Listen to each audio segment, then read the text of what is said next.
नमस्कार विद्यार्थी मित्रांनो, मी प्राध्यापक डॉक्टर धनराज धनगर, महात्मा गांधी विद्या मंदिर संचलित कला आणि वाणिज्य महाविद्यालय येवला, सावित्रीबाई फुले पुणे विद्यापीठ पुणे यांच्या द्वितीय वर्ष कला शाखेतील मराठी विषयाचा विशेषतर वैकल्पिक अभ्यासक्रम अर्थातच DSE 2A, ज्याचं पाठ्यपुस्तक आहे मध्ययुगीन गद्यपद्य। या पाठ्यपुस्तकातील घटक क्रमांक 28 एक गड घेतला परंतु एक गड गेला, हा कृष्णाजी अनंत सभासद यांच्या बखरीतील एक उतारा। या तासाला उपस्थित सर्व विद्यार्थी मित्रांचे आणि YouTube वरती ऐकणाऱ्या सर्व श्रोत्यांचे मी मनपूर्वक हार्दिक स्वागत करतो। एक गड घेतला परंतु एक गड गेला या उताराला सुरुवात करण्यापूर्वी पाहूया कृष्णाजी अनंत सभासद यांचा परिचय थोडक्यात। कृष्णाजी अनंत सभासद यांनी छत्रपती शिवाजी महाराज, छत्रपती संभाजी महाराज व छत्रपती राजाराम महाराज यांच्या काळातही मराठेशाहीची सेवा केलेली आहे। छत्रपतींच्या दरबारात विविध पदांवर त्यांनी काम केले होते। छत्रपती शिवाजी महाराजांचा राज्याभिषेक पाहण्याचेही भाग्य कृष्णाजी अनंत सभासद यांना लाभले होते। छत्रपती राजाराम यांचे सोबत जिंजीला असताना राजारामांच्या आज्ञेनुसार इसवी सन 1697च्या सुमारास कृष्णाजी अनंत सभासद यांनी छत्रपती शिवाजी महाराजांच्या चरित्रावरती बखर लिहून काढली। या बखरीत शिवाजी महाराजांचे सुरुवातीपासून शेवटपर्यंतचे सर्व पराक्रम वर्णन केले आहेत। ही बखर संक्षिप्त स्वरूपात असली तरीही शिवकाळातील बखर असल्याने तिला अनन्यसाधारण महत्व आहे। तर हा झाला कृष्णाजी अनंत सभासद यांचा परिचय। आता बखर वाङ्मयाचाही थोडक्यात परिचय आपण करून घेऊया। बखर हा मराठीतील एक प्राचीन गद्य वाङ्मय प्रकार आहे। यात वाका, करीना, हकीकत, कैफियत, आत्मवृत्त, प्रसिद्ध ऐतिहासिक स्त्री पुरुषांची चरित्रे आणि ऐतिहासिक या पात्रांसंबंधीच्या आख्यायिका इत्यादींचा समावेश हा केला जातो। बखरकार हा बहुधा कारकुनी पेशातला असल्याने फडातील कागदपत्रे जशी त्याला उपलब्ध असत तद्वत तो कथापुराणांच्या वाचन श्रवणाने बहुश्रुतही झालेला असे। त्यामुळे काही बखरींच्या लेखनावर पुराणांचाही प्रभाव पडलेला दिसतो आणि बखरीतील हकीकत फुलवून सजवून सांगितली गेल्याचेही आपणास दिसते। महिकावतीची उर्फ माहीमची बखर यातील काही पद्य प्रकरणे वगळल्यास सर्व बखर लेखन हे गद्यात झालेलं आहे। इतिहासाचा काही अंश सापडण्याच्या दृष्टीने शालिवाहनाची बखर ही उपलब्ध बखरीत सर्वात जुनी बखर असल्याचे V.K. राजवाडे मानतात। मराठी विकासपेडिया या वेबसाईटवरून ही बखर गद्याविषयीची माहिती आपल्यासाठी मी येथे उपलब्ध करून दिलेली आहे। बखर या शब्दाची उत्पत्ती देखील आपण थोडक्यात समजून घेऊया। बखर हा शब्द नेमका कसा तयार झालेला आहे हे आता आपण पाहूया। बक म्हणजे बोलणे, या धातूपासून बखर हा शब्द तयार झाला असे V.K. राजवाडे मानतात। V.K. राजवाडे हे इतिहासाचार्य म्हणूनही ओळखले जातात। इतिहासाचे ते चांगले तज्ञ अभ्यासक होते। धुळ्याला त्यांच्या नावाने राजवाडे संशोधन मंडळ आहे। या V.K. राजवाडेंनी बक, आपण बकबक करणे, एखादं जेव्हा खूप बोलतो तेव्हा त्याला बकबक करणे असं म्हणतो, त्या बक या शब्दापासून बखर हा शब्द तयार झाला असे म्हटले आहे। तसेच खबर या अरबी शब्दाच्या वर्ण विपर्यासामुळे बखर हा शब्द निर्माण झाला असेही एक मत व्यक्त केलेले आहे। खबर म्हणजे बातमी वगैरे देणे, या खबर शब्दाचं वर्ण विपर्यास झाला म्हणजे एक वर्ण मागे पुढे झाला आणि त्यामुळे खबर पासून बखर हा शब्द तयार झाला असेही मत व्यक्त केलेले त्यांनी आहे। खुशालीची हकीकत या अर्थी असणाऱ्या बिल खैर या शब्दाचीच बखर किंवा बखैर अशीही रूपे आढळतात। बखैर याचा अर्थ छत्रपती शिवरायांनी करवलेल्या राजव्यवहार कोशात आख्यायिका असा दिलेला आढळतो। आख्यानात्मकता हा गुण बऱ्याच बखरीत आपणास प्रत्ययाला येतो। याचे कारण यात असावे। बखरीचे लेखन फारसी तवारीखांच्या अनुकरणातून झाले असाही एक तर्क V.K. राजवाडे यांनी केला आहे। बकऱ्याच्या चामड्यावर लिहिण्याच्या अरबस्तानामधील प्रथेवरून बकर, बखर अशी एक व्युत्पत्ती पुढे करण्यात आली आहे। बखर लेखनाची परंपरा संस्कृत पुराण कथांकडे आणि वंशानुचरिताकडे जाते असेही मत अलीकडे मांडले गेले आहे। संस्कृत मधील पुराण कथा ज्या पद्धतीने येतात किंवा वंशचरित्र ज्या पद्धतीने लिहिलेले असतात त्या पद्धतीनेच बखर लेखन त्या काळामध्ये होत होतं, असंही एक मत अलीकडे मांडले गेलेले आहे. हा संदर्भ देखील मराठी विकासपीठ यावरून आपल्यासाठी येथे उपलब्ध करून देण्यात आलेला आहे. आपणास बखर या गद्याची ओळख व्हावी, बखर शब्द नेमका काय आहे याचा परिचय व्हावा, या दृष्टीने ही माहिती मी आपणास सांगितली. बखरींची जी वर्गवारी आहे ती साधारणपणे पुढील प्रमाणे करता येते. एक म्हणजे चरित्रात्मक बखरी, त्याच्यामध्ये छत्रपती शिवाजी महाराज, छत्रपती संभाजी, ब्रह्मेंद्र स्वामी यांच्याविषयीच्या बखरी आहेत. वंशानुचरित्रात्मक बखरी, यामध्ये पेशव्यांची बखर, नागपूरकर भोसल्यांची बखर यांचा समावेश होतो. तिसरा प्रकार आहे प्रसंग वर्णनात्मक बखरी, याच्यामध्ये पानिपतची बखर, खर्ड्याच्या स्वारीची बखर यांचा समावेश होतो. त्याचबरोबर पंथीय बखरी, यामध्ये श्री समर्थांची बखर आहे. आत्मचरित्रपर बखरींमध्ये नाना फडणीस, गंगाधर शास्त्री पटवर्धन, बापू कान्हो यांचे चरित्र आलेले आहे. तर कैफियती या बखरींच्या प्रकारामध्ये होळकरांची थैली आणि होळकरांची कैफियत या बखरी येतात. इनाम कमिशनसाठी लिहिलेल्या बखरी, याच्यामध्ये काही कराने या बखरीचा समावेश होतो. पौराणिक बखरींमध्ये कृष्ण जन्म कथा बखर आणि राजनीतीपर बखरींमध्ये रामचंद्रपंत अमात्यांनी छत्रपती शिवाजी महाराजांच्या आज्ञेवरून लिहिलेले जे आज्ञापत्र आहे त्याचा समावेश या राजनीतीपर बखरींमध्ये होतो. हा संदर्भ देखील मराठी विकासपीठ यावरून आपल्यासाठी मी येथे दिलेला आहे. आता बघूया कृष्णाजी अनंत सभासद यांनी लिहिलेल्या सभासद बखर मधील हा उतारा. एक गड घेतला परंतु एक गड गेला, पुढे 27 गड मोगलास दिले व ते मागती घ्यावे ही तजवीज केली. मोरोपंत पेशवे व निळोपंत मजुमदार व अनाजीपंत सुरनीस यासी सांगितले की तुम्ही राजकारण यत्न करून किल्ले घ्यावे, आणि राजी यांनी मावळे लोकांस सांगितले की गड घेणे. त्याचवरून तानाजी मालुसरा म्हणून हजारी मावळे यांचा होता, त्याने कबूल केले की कोंढाणा गड आपण घेतो. असे कबूल करून वने बिडे घेऊन गडाचे यत्नास 500 माणूस घेऊन गडाखाली गेला, आणि दोघे मावळे वरे मर्दाने निवडून रात्री गडाच्या कड्यावरून चढविले. जैसे वानर चालून जातात त्याचप्रमाणे कड्यावर चालून गेले, आणि कडा चढून गडावर जाऊन तेथून माळ लावून वरकड लोक देखील तानाजी मालुसरा चढून गडावरील 300 माणूस गेले. एकूण 500 माणसं घेऊन तानाजी मालुसरे कोंढाण्याच्या पायथ्याशी गेले. आणि आपण अनेकदा अशी आख्यायिका ऐकतो की तानाजी मालुसरे यांच्याकडे यशवंती नावाची एक घोरपड होती, आणि ती त्या गडावरती त्यांनी पाठवली, आणि मग तिने ते दोराचा वेढा त्या झाडाला बांधून त्यावरून मग सगळे मावळे चढून गेले. पण घोरपडच्या ऐवजी घोरपडे नावाचे एक व्यक्ती या सैन्यामधील, ज्यांना गडावरती अगदी वानराप्रमाणे चढण्याचा सराव होता, असे 2 जण त्यावेळेला गडावरती चढून गेले असं कृष्णाजी अनंत सभासद यांनी देखील म्हटलेलं आहे. फक्त त्यांनी ते नाव मात्र दिलेलं नाही. पण 2 जण वर आधी चढलेत आणि त्यांनी दोरवरती गडावरती बांधून मग त्यावरून सर्वजण मावळे वर चढलेत.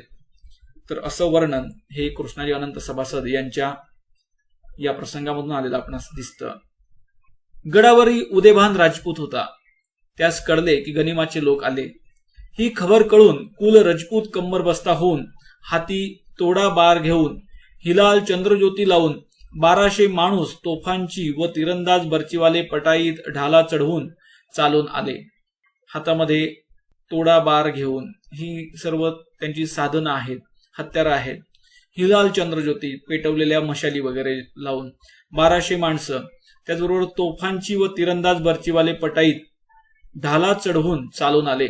तेव्हा मावळे लोकांनी श्री महादेव असे स्मरण करून नीट फौजेवर रजपुतांचे चालून घेतले. मोठे युद्ध 1 प्रहर झाले. 500 रजपूत ठार झाले, 40-50 मावळे ठार झाले. उदयभान किल्लेदार खासा त्यास व तानाजी मालुसरा सुभेदार यासी गाठ पडले. दोघे मोठे योद्धे महाशूर एकमेकांवर पडले, वार करीत चालले. तानाजीचे डावे हातची ढाल तुटली, दुसरी ढाल समयात आली नाही. मग तानाजीने आपले डावे हाताची ढाल करून त्याजवरी ओढ घेऊन दोघे महारागास पेटले. मोठे युद्ध केले. एकाचे हाते 1 तुकडे होऊन फिरंगीच्या वारे सूर्या आड हत्यारी पडले. दोघे ठार झाले. फिरंगी म्हणजे तलवारी, त्या सर्व युद्धाचं वर्णन आहे. आपण तानाजी नावाचा चित्रपट देखील पाहिला असेल.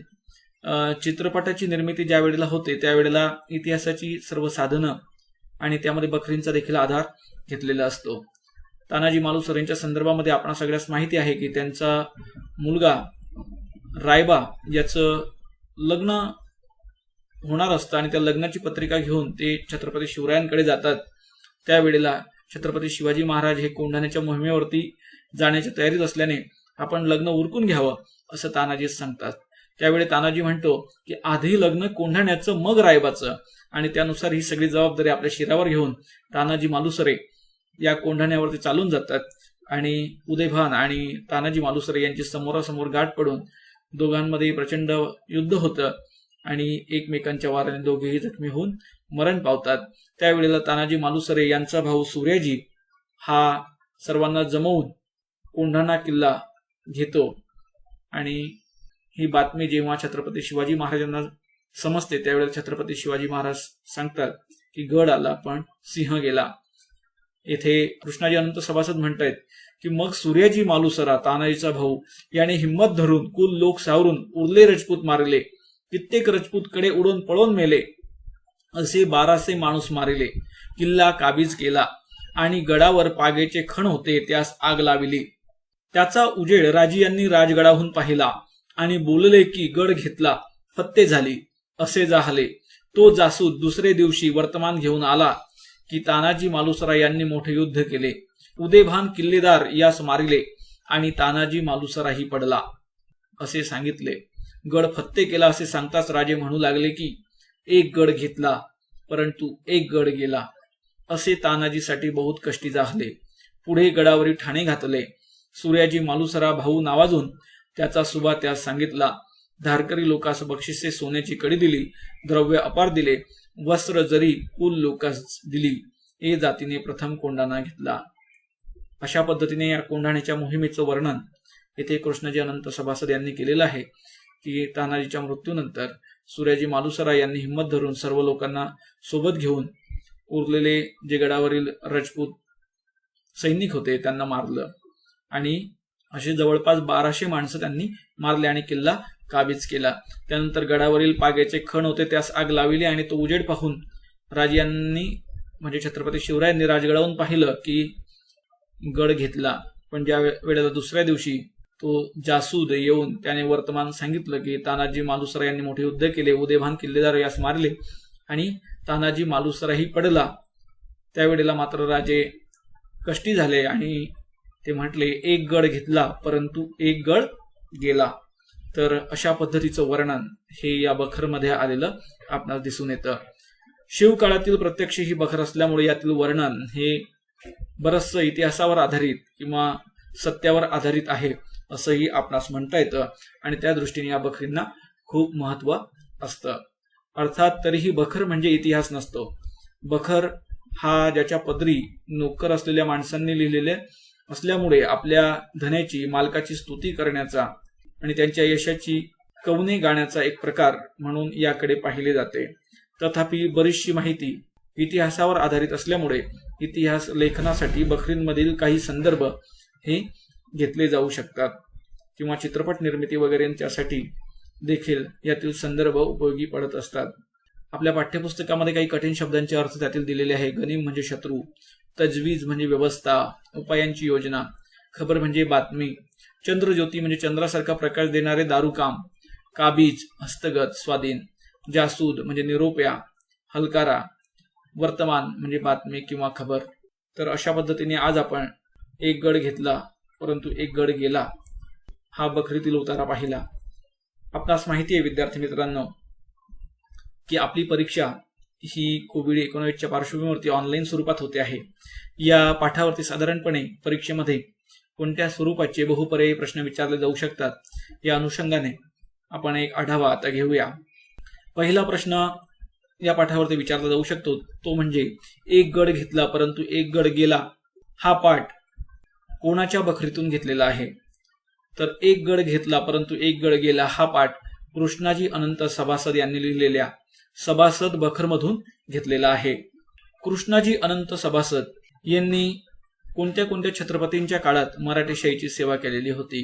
तर कृष्णाजी अनंत सभासद यांनी छत्रपती शिवाजी महाराज, छत्रपती संभाजी महाराज व छत्रपती राजाराम महाराज यांच्या काळात मराठेशाहीची सेवा केलेली होती.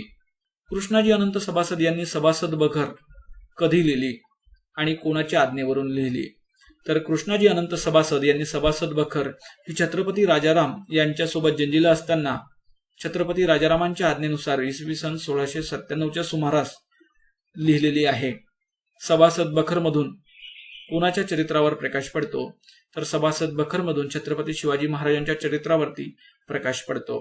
बखर हा शब्द कोणत्या शब्दाचा वर्ण विपर्यास आहे असा देखील प्रश्न आपणास परीक्षेत विचारला जाऊ शकतो.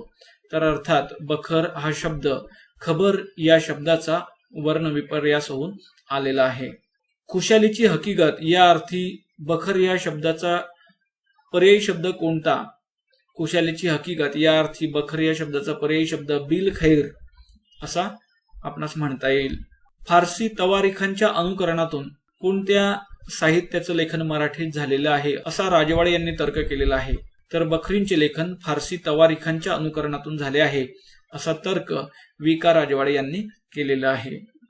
छत्रपती शिवाजी महाराजांनी जो पुरंदरचा तह केला होता त्यामध्ये 27 गड मोगलांना दिलेले होते आणि राजा जयसिंग यांनी ज्या वेळेला तो स्वराज्यावरती चालून आला त्यावेळेला हा तह झालेला होता. एक गड घेतला परंतु एक गड गेला या उतार्यावरती कोणते प्रश्न विचारले जाऊ शकतात याचाही एक आढावा आता आपण घेऊया. पुरंदरच्या तहात एकूण किती गड छत्रपती शिवरायांनी मोगलांना दिलेले होते? तर पुरंदरच्या तहात एकूण 27 गड छत्रपती शिवरायांनी मोगलांना दिले होते. ते गड परत घ्यावे यासाठी छत्रपती शिवाजी महाराजांनी कोणाकोणास सांगितले? ते गड परत घ्यावे यासाठी छत्रपती शिवाजी महाराजांनी मोरोपंत पेशवे, निळोपंत मुजुमदार व अनाजीपंत सुरनीस यास सांगितले की तुम्ही राजकारण यत्न करून किल्ले घ्यावे. कोंढाणा घेण्याची जबाबदारी कोणावर सोपवण्यात आली? कोंढाणा घेण्याची जबाबदारी तानाजी मालुसरे जे हजारी मावळ्यांचे सुभेदार होते त्यांच्यावरती सोपवण्यात आली. किती माणसे घेऊन तानाजी मालुसरे कोंढाण्यावर चालून गेले? तर एकूण 500 मावळे घेऊन तानाजी मालुसरे कोंढाण्यावर चालून गेले. कोंढाणा किल्ल्याचा किल्लेदार त्यावेळी कोण होता? कोंढाणा किल्ल्याचा किल्लेदार त्यावेळी उदयभान राजपूत हा होता. उदयभान राजपूत यांचे कोंढाणा किल्ल्यावर त्यावेळेला किती सैनिक मावळ्यांवरती चालून आले? त्यावेळेला कोंढाणा किल्ल्यावरील उदयभान राजपूत यांचे 1200 सैनिक मावळ्यांवरती चालून आले. कोंढाणा किल्ल्याच्या युद्धात एकमेकांच्या वाऱ्यांनी कोण मारले गेले? तर कोंढाणा किल्ल्याच्या युद्धात एकमेकांच्या वाऱ्यांनी सुभेदार तानाजी मालुसरे आणि कोंढाणा किल्ल्याचा किल्लेदार उदयभान राजपूत हे दोघेही मारले गेले. तानाजीच्या मृत्यूची बातमी ऐकून छत्रपती शिवराय काय म्हणाले? तर सुभेदार तानाजी मालुसरे यांच्या मृत्यूची बातमी ऐकून एक गड घेतला परंतु एक गड गेला असे छत्रपती शिवराय म्हणाले. तानाजीच्या मृत्यूनंतर त्याचा सुभा कोणाला देण्यात आला? तानाजीच्या मृत्यूनंतर त्याचा सुभा तानाजी मालुसरे यांचे भाऊ सूर्याजी मालुसरे यांना देण्यात आला. तर साधारणपणे अशा पद्धतीचे प्रश्न या पाठावरती आपणास विचारले जाऊ शकतात. आपणास सभासद बखर विषयी अधिक जाणून घेण्याची इच्छा असेल तर आपण खाली दिलेल्या लिंकवर भेट देऊन सभासद बखर विषयी अधिक जाणून घेऊ शकतात किंवा आपल्या मोबाईल मधील QR कोड स्कॅनरने खाली दिलेला QR कोड स्कॅन करून देखील कृष्णाजी अनंत सभासद यांनी लिहिलेल्या सभासद बखरची जुनी प्रत मिळवून आपण वाचू शकता. तर अशा पद्धतीने आज आपण कृष्णाजी अनंत सभासद यांच्या सभासद बखर मधील उतारा एक गड घेतला परंतु एक गड गेला हा पाहिला, त्याचा अर्थ समजून घेतला. बखर गद्य, बखर शब्दाची उत्पत्ती हे देखील आपण पाहिले. आपणास मराठी साहित्यातील एक महत्त्वाचा असणारा हा वाङ्मय प्रकार निश्चित समजला असेल अशी मी आशा व्यक्त करतो आणि थांबतो. पुन्हा भेटूया पुढील पाठाच्या निमित्ताने. तोपर्यंत नमस्कार.